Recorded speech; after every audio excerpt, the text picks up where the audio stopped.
Cornflake caramel. Jom masuk dapur. Ini memang sedap.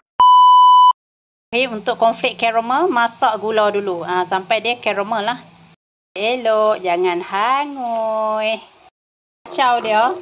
Tunggu sampai dia menggelegak. Gluk, gluk, gluk, gluk, gluk, gluk. Macam tu. Okey. Lagi dia betul-betul cayak, sayang. Lagi dia betul-betul cayak.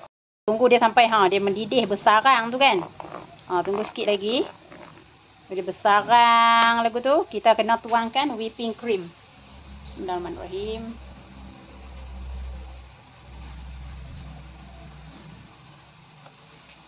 Okey, kita tutup api.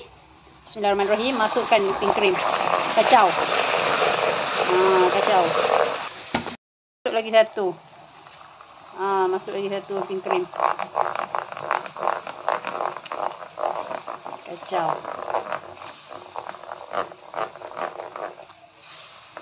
Tu dia. Tu dia, tu dia, tu dia, tu dia. Okey. Tersenduklah dalam ni semua, sayang. Habis. Okey.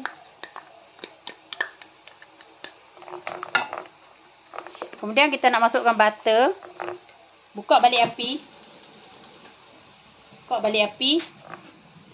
Kita nak masukkan butter masa ni kita nak masukkan butter lah. Okey. Kita ambil butter kita.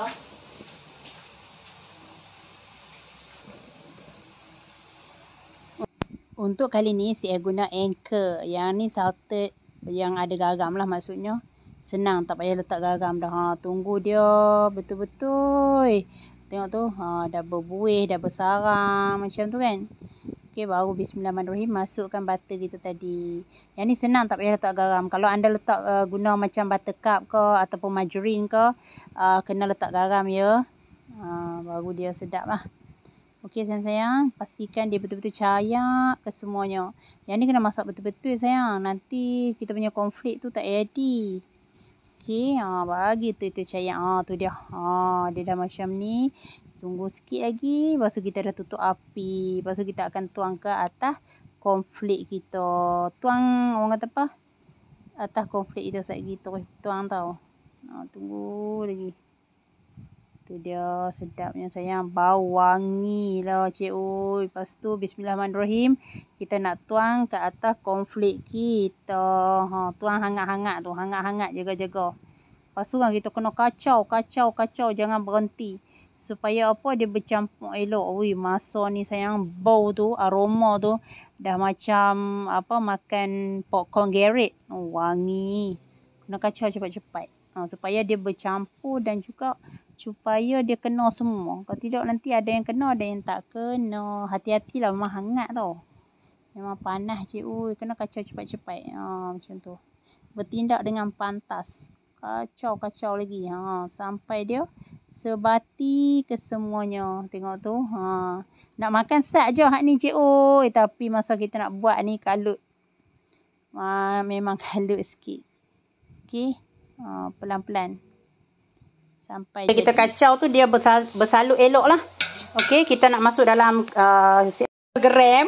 Tengok macam ni. Bau sikit sayang. Semangat. Tu paper cup tu ambil yang dalam dia macam tu. Senang. Okey. Banyak lagi sayang. 200 gram dapat banyak sayang. Puas hati. Yang ni saya nak letak dalam Tupperware. Nak kudak-kudak je. Nak makan sendiri. Hak lain tu jamu tetamu dan bawa balik kampung.